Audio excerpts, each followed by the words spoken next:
Imagine boarding a plane, believing it will take you to your future, only to discover it might take away your life instead.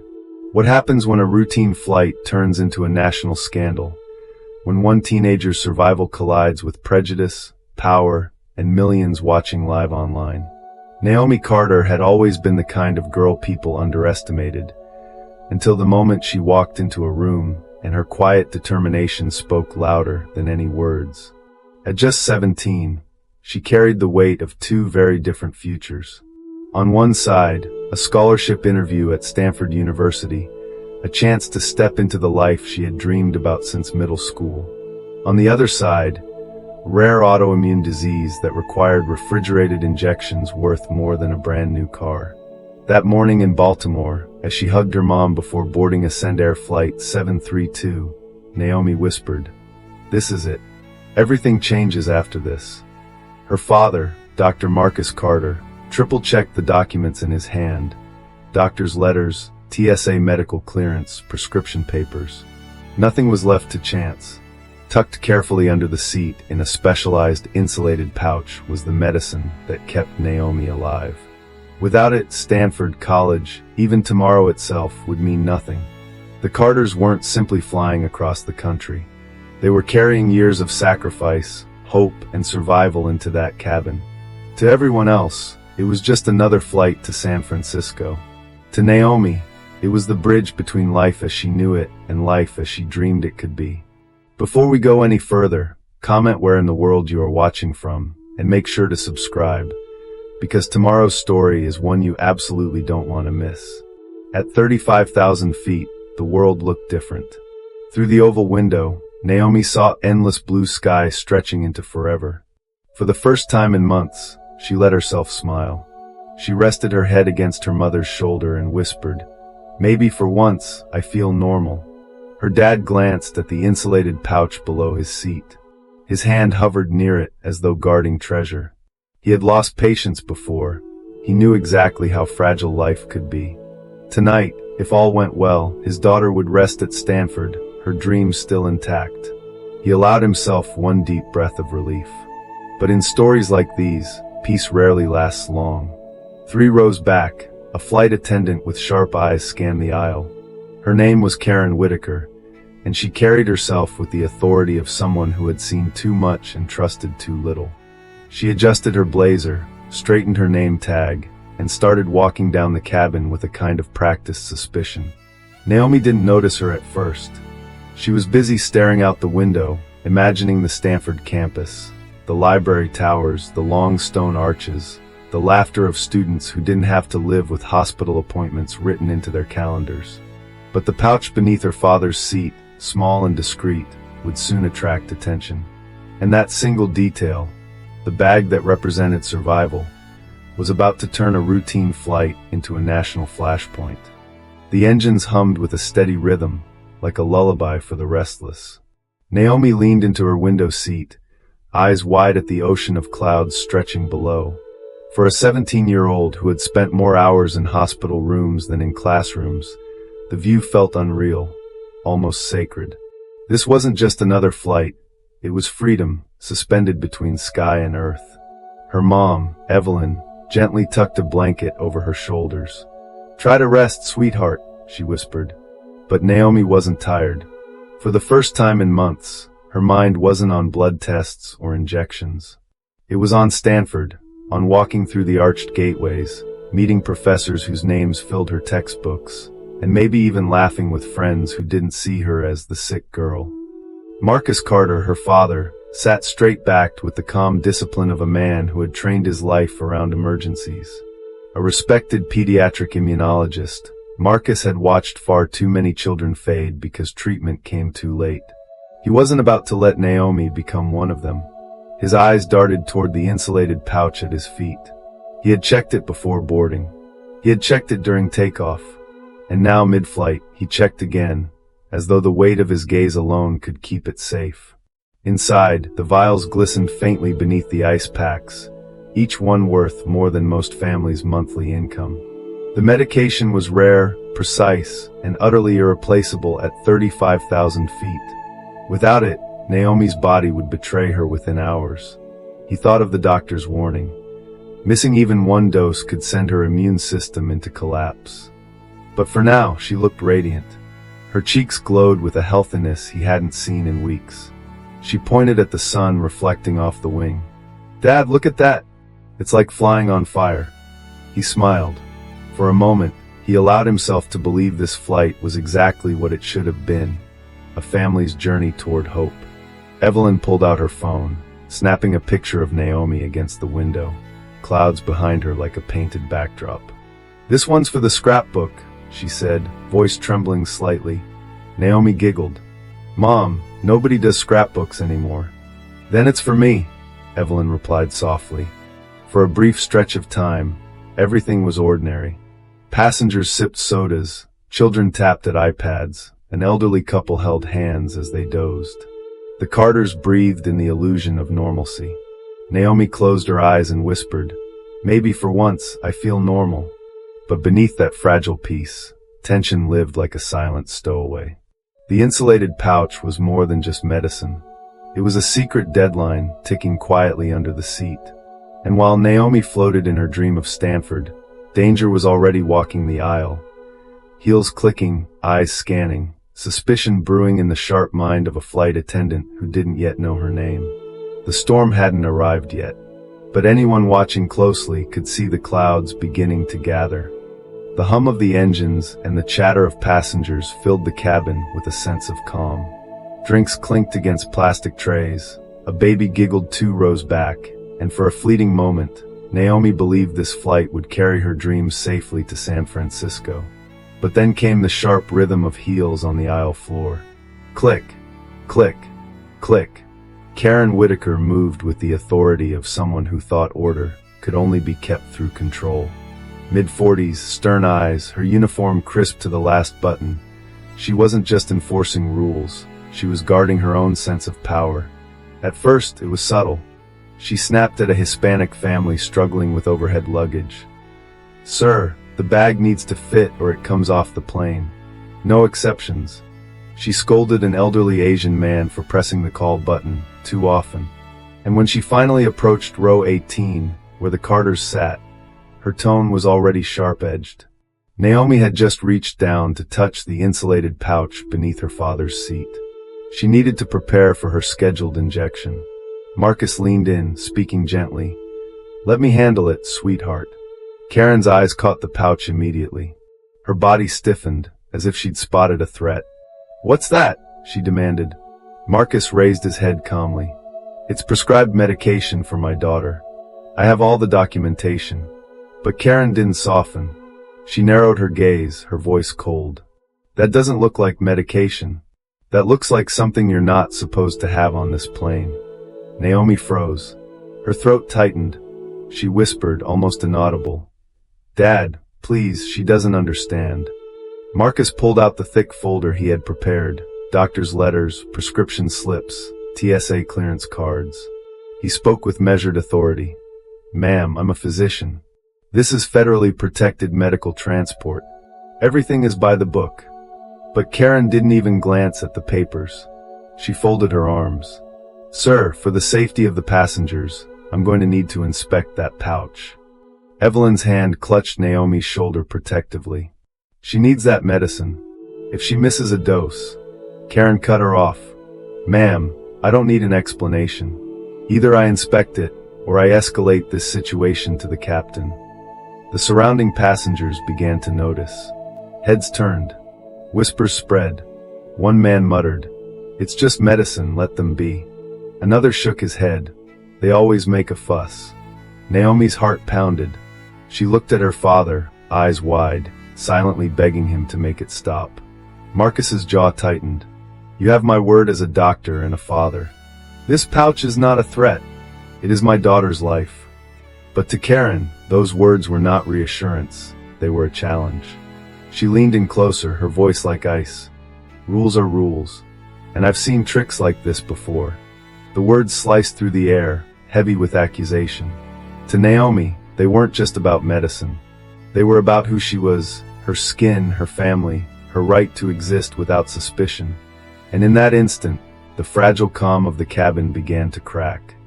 For a long, suspended moment, it seemed like the air in the cabin had frozen. Passengers sat motionless, their eyes darting between the pouch under Marcus's seat and the flight attendant standing above him, arms folded like a guard at a prison gate. Naomi could hear her own pulse pounding in her ears. Her breaths came fast, shallow, almost like gasps. Her mother squeezed her hand tightly, whispering, "Stay calm, baby. Stay calm." Karen bent lower, voice sharp enough to cut glass. "Sir, I need you to hand that over right now." Marcus's voice was steady, but his eyes burned with controlled fire. "This is my daughter's lifeline. Without it, she won't make it. If you touch it, you will endanger her life." The two locked eyes, an immovable father and an immovable flight attendant. Around them, tension thickened. And then, in one swift motion, Karen lunged forward, snatched the insulated pouch, and jerked it from beneath Marcus's feet. Gasps rippled through the cabin. "No!" Naomi screamed, her voice raw, breaking through the quiet hum of the engines. The pouch dangled in Karen's grip for only a second before she dropped it into a hazmat disposal bag hanging from her service cart. The sound of it falling, a muffled thud against the plastic, was louder than thunder in Naomi's ears. She pushed against her seatbelt, reaching out as though she could claw back her life from the bag. "That was my medicine. That was my life." Her words cracked, desperate, nearly incomprehensible through sobs. Evelyn's hands trembled as she held Naomi back. Marcus surged to his feet, his physician's composure shattered, replaced with a father's fury. "You just destroyed $18,000 worth of medication. More importantly, you may have just destroyed my daughter's chance to live through this flight." Karen stepped back, lips pressed thin, trying to mask her own trembling. "Sir, I acted according to safety protocol. Unknown substances must be neutralized." "Unknown?" Marcus's voice rose, every syllable a blade. He held up the documents again, shaking with rage. "You ignored federal clearance. You ignored medical papers. You ignored me because what? Because we don't look like the passengers you trust." The cabin erupted in noise. Some passengers shouted at Karen, "Give it back," though it was already too late. Others muttered impatiently, "Just sit down and stop causing trouble." Naomi curled into herself, tears streaking her cheeks, her chest heaving in panic. She could almost feel her body betraying her already, the terrifying knowledge that without that injection, her immune system would begin to collapse. Her father leaned over her, gripping her shoulders with fierce steadiness. "I've got you," he whispered, though his own eyes glistened. "I swear I won't let them take you from me." But the truth was undeniable. The vial that could have protected her was gone, and in its place was only fear, rage, and the certainty that this flight was no longer safe, not just because of the disease in Naomi's blood, but because of the prejudice in the air. The catastrophe had begun. Chaos rattled the cabin. Naomi's cries echoed like alarms, while Marcus stood tall, his face set like stone. For years, he had trained himself to remain calm in the worst emergencies. Children coding on hospital beds, parents screaming for miracles. But this? Watching a stranger casually erase his daughter's lifeline? This pierced deeper than any emergency room ever had. He stepped into the aisle, his frame blocking Karen's path. His voice was steady but thunderous with restrained fury. "Captain. Now. I need the captain here." Karen crossed her arms, her authority cracking under his intensity. "Sir, sit down. You are disrupting. You destroyed her medication." Marcus cut her off, his voice booming through the cabin. "This is no longer a policy issue. This is a medical emergency." Gasps and murmurs spread. Passengers fumbled for their phones, some recording, others whispering. Naomi clutched her mother's hand, her body trembling. Evelyn stroked her daughter's hair, whispering over and over, "Hold on, baby. Just hold on." Moments later, Captain Douglas Riley appeared from the cockpit. Tall, composed, his uniform pressed as crisply as his words. "What seems to be the issue here?" Marcus stepped forward, flashing his credentials like a badge of war. "I am Dr. Marcus Carter, pediatric immunologist. My daughter has a rare autoimmune condition. Her refrigerated medication, valued at $18,000, cleared by TSA, accompanied by full documentation, was confiscated and destroyed by your crew. She is now at risk of collapse. This plane must divert immediately to the nearest medical facility. The captain's brow furrowed. He glanced at Karen, who stood stiffly, jaw clenched. Ms. Whitaker? Karen's voice was defensive. It was a suspicious item. I followed procedure. Procedure? Marcus snapped. He pulled a letter from the folder and thrust it toward the captain. His voice vibrated with controlled rage. This is federal clearance. This is TSA authorization. This is a medical prescription with my license number. You are now responsible for my daughter's life. The cabin fell silent. Even the baby who had been crying earlier seemed to stop. Captain Riley shifted uncomfortably, caught between policy and the firestorm in front of him. Doctor, with all due respect, this may just be a misunderstanding. I cannot. Marcus cut him off with the ferocity of a father stripped of patience. His eyes blazed as he stepped closer. No, this is not a misunderstanding. This is negligence. And negligence at 35,000 feet is a death sentence. He leaned in, his voice low but lethal. Divert the plane, Evelyn whispered, tears brimming. Marcus, please. But Marcus didn't waver. His daughter's life was on the line, and no authority, no captain, no airline was going to gamble with it. Around them, tension surged. Some passengers shouted, "He's right. Land the plane." Others groaned, "This is ridiculous. It's just a delay." But Naomi's shallow breaths were the only truth that mattered. Her body was weakening. Time was running out. The captain hesitated, his jaw working as though he weighed not just the cost of fuel and schedules, but the weight of a young girl's fragile life, and the growing sea of camera phones aimed directly at him. Finally, Marcus delivered the words that shattered the standstill. By federal law, a medical emergency gives me the right to demand diversion. If you refuse, you will face accountability, not just from me, but from every witness on this plane, and from the world watching when this goes viral. Silence. The captain's eyes flicked toward the dozens of phones raised, recording every second. He exhaled. Fine. We divert to Denver. The engine's roar continued unchanged, but inside the cabin, everything had shifted. For Naomi, barely conscious now, it was the first flicker of hope since her medicine had been taken. For Marcus, it was the moment he turned from father to warrior. The captain's reluctant words, "We divert to Denver," hung in the cabin like a fragile truce. But Marcus knew it wasn't enough. His daughter's life was still hanging by a thread, and the world outside had no idea of the injustice that had just unfolded at 35,000 feet.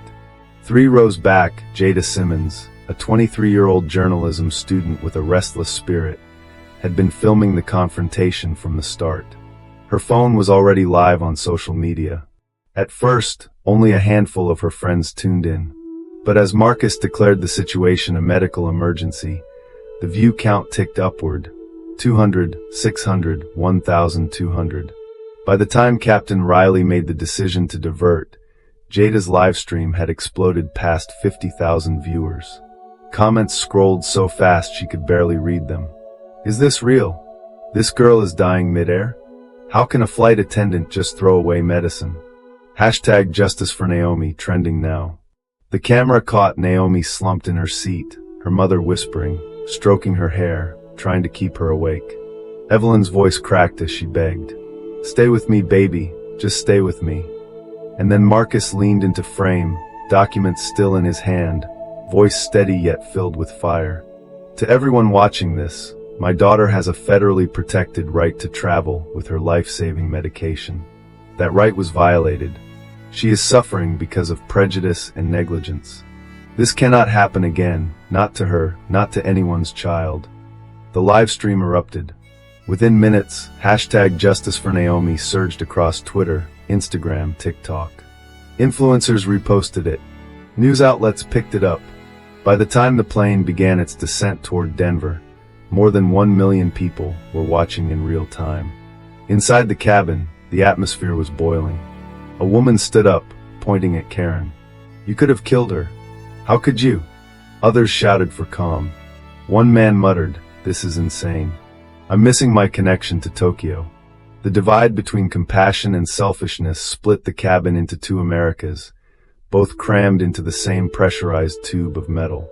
Karen shrank back against the galley wall, her authority unraveling. The phone cameras were everywhere now, capturing every twitch of her jaw, every flicker of defensiveness in her eyes. She reached for words but found none.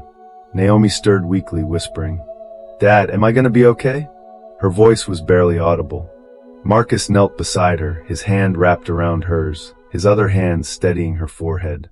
He forced himself to speak with unwavering confidence. "Yes, you're gonna be okay. We're almost there."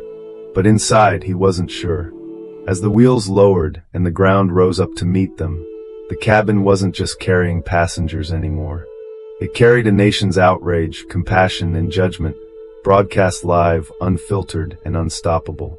By the time the plane touched down in Denver, the Carters were no longer just a family fighting for survival. They were the center of a storm that had gone viral. The wheels screeched against the Denver runway, and the cabin jolted forward. For most flights, landing is relief. But for Flight 732, it was only the beginning of another storm. The seatbelt sign chimed. Passengers immediately unbuckled, shoving bags from overhead bins, their faces flushed with exhaustion and anger.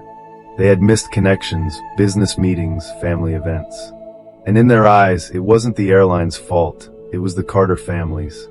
"Unbelievable," a businessman muttered loudly, snapping his briefcase shut. "All this chaos for one person." Another man, red-faced, barked across the aisle at Marcus. "Do you realize what you've done? My kids are stuck overnight because of you people." The words stung, not just the anger, but the "you people." Marcus stiffened, his fists curling, but he said nothing. He was too focused on Naomi, pale and trembling against her mother's shoulder. Evelyn whispered, "She's fading, Marcus. She needs help now." Marcus signaled to the medics waiting at the gate. Paramedics boarded quickly, wheeling in a stretcher. Cameras followed them, some passengers filming, others streaming. Naomi's weak frame looked even smaller against the stark white sheet of the gurney. As the paramedics secured Naomi, a woman in her 40s, blonde hair pulled into a bun, suddenly rose from row 12. Her voice shook, but it carried through the cabin. "Leave them alone. That could be my daughter. Would you want strangers yelling at your family while your child was fighting to live?" The cabin fell quiet for a beat. Some passengers lowered their eyes, ashamed. Others remained defiant. Jada's phone captured it all. The clip of Naomi on the stretcher, her mother clutching her hand, her father walking beside her with a face carved in grief and fury, would become the defining image of the incident. But the flight wasn't just over for Naomi. FAA regulations meant the crew had exceeded duty hours. The aircraft was grounded overnight. Hundreds of passengers, stranded in Denver, seethed with frustration. And Ascendair, scrambling to contain the fallout, dispatched corporate representatives to the gate.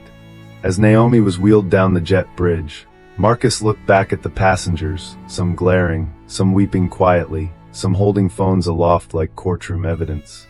He realized then, this fight was no longer just about saving his daughter's life. It was about holding a system accountable. And the reckoning was only beginning. The fluorescent lights of Denver International Airport cast a harsh glow over the gate area. Naomi was rushed to an ambulance, her mother at her side, leaving Marcus to confront the storm waiting in the terminal.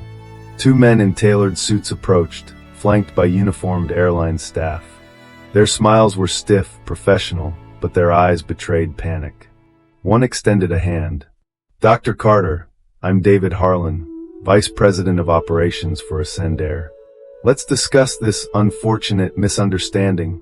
Marcus didn't take the hand. He stood tall, shoulders squared, voice low and controlled like a scalpel ready to cut. "Unfortunate misunderstanding? My daughter almost died at 35,000 feet because your employee destroyed her medication. That is not a misunderstanding. That is negligence." Passengers crowded behind, some filming, others shouting. One woman yelled, "We want hotel vouchers." Another, "I'll sue for this delay." The chaos only fed the cameras still streaming to thousands online. Harlan gestured to a nearby office. Please, let's handle this privately. But Marcus shook his head. His voice carried across the gate. No, this isn't private anymore. The world is watching, and they deserve to hear what justice looks like. Karen, pale and trembling, stood a few feet away, wringing her hands. She finally spoke, her voice cracking. I wasn't trying to hurt her. My son, he died from an overdose. I thought I was protecting the passengers. I thought. Her words dissolved into sobs. The crowd shifted uneasily. Some faces softened, others hardened further. Marcus's gaze pierced her, unyielding. His reply was measured, each syllable heavy. Your grief is real, but your grief does not give you the right to gamble with my daughter's life. Her future is not your burden to destroy. The silence that followed was suffocating. Cameras zoomed in on Marcus's face, on Karen's tears, on the airline executives who suddenly seemed very small in their tailored suits. Finally, Marcus turned back to Harlan. Here are my terms. Full medical coverage for Naomi. Hotel accommodations for every passenger grounded tonight. A formal public apology. And systemic change, mandatory training on medical handling, de-escalation, and racial bias. Not optional. Non-negotiable. Harlan's face tightened. Doctor, those are extraordinary demands. Extraordinary? Marcus cut in. No. Extraordinary is a teenager fighting for her life while her medicine is tossed in the trash. Extraordinary is a family being forced to prove their humanity mid-flight. My terms are not extraordinary. They are necessary. The crowd erupted in applause. Phones tilted upward, broadcasting Marcus's words across social media. Hashtag Justice for Naomi hit the front page of every major platform. In the weeks that followed, under the weight of lawsuits, viral outrage, and public pressure, Ascendair announced a sweeping settlement. They called it the Naomi Carter Protocol, a mandatory program across the industry requiring airline staff to receive training in medical handling, crisis de-escalation, and racial equity.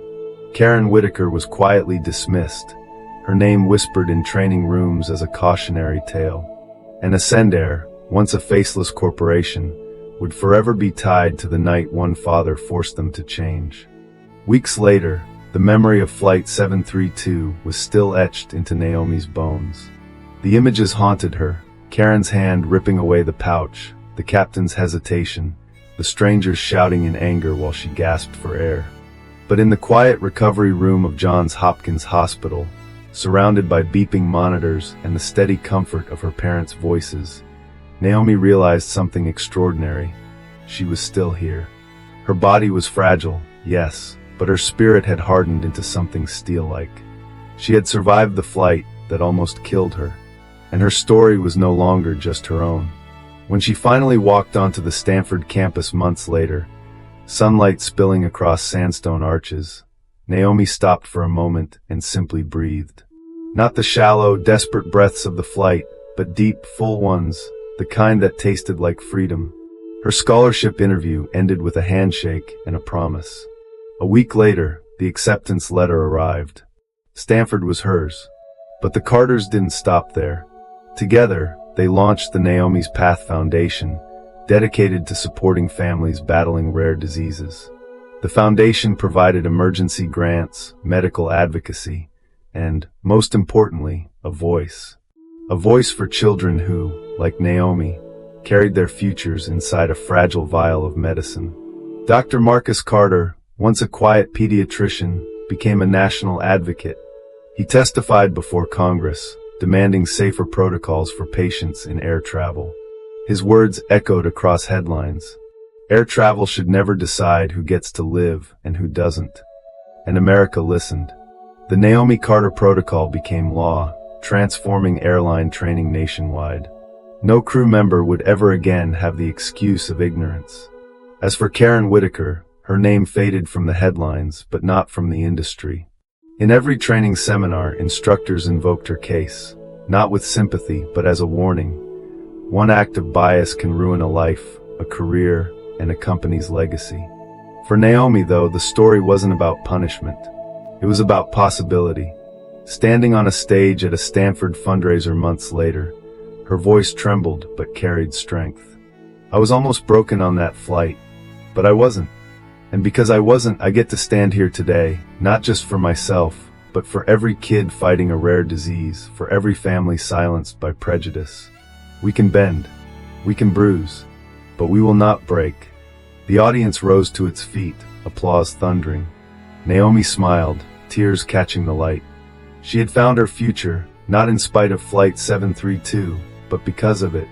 The story of that night in the sky had ended, but the legacy it created, the foundation, the protocol, the lesson was just beginning. If Naomi's story moved you, don't let it stop here. Hit like to show your support. Share this video so others can reflect on the importance of compassion, and subscribe so you never miss stories that uncover the hidden battles shaping our world. But more than that, we want to hear from you. If you had been on Flight 732, what would you have done? Would you have stood up for Naomi or stayed silent? Your voice matters. Drop your thoughts in the comments below. And if you're looking for more stories that challenge, inspire, and reveal the truths we often overlook, stay tuned, because tomorrow's story is one you won't want to miss.